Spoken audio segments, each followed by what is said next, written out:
الياء الغير مادية. هنشرح مخرج الياء الغير مادية. الياء الغير مادية تخرج الياء الغير مادية من وسط اللسان. تخرج الياء الغير مادية من وسط اللسان مع ما يحاذيه من الحنك الأعلى. يبقى الياء الغير مادية تخرج منين؟ من وسط اللسان مع ما يحاذيه من الحنك الأعلى. طبعا وسط اللسان يخرج منه الجيم والشين والياء الغير مادية. والياء الغير مادية. يبقى الياء الغير مادية تخرج من وسط اللسان مع ما يحاذيه من الحنك الأعلى. مع ما يحاذيه من الحنك الأعلى. عندي وسط اللسان يخرج منه كم حرف؟ الجيم والشين والياء الغير مادية.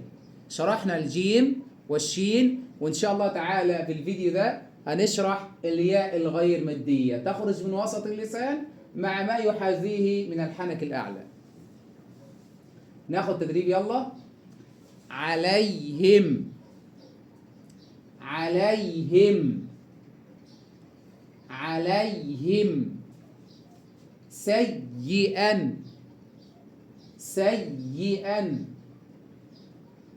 إلينا، إلينا، إلينا.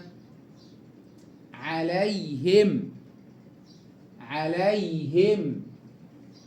سيئا، سيئا. إلينا، إلينا. يعلم، يعلم، يعلم.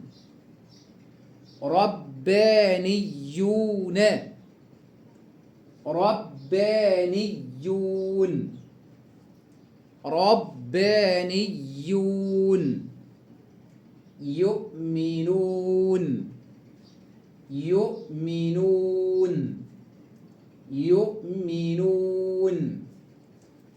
عليهم، عليهم. سيئا، سيئا. إلينا، إلينا. يعلم، يعلم. ربانيون، ربانيون.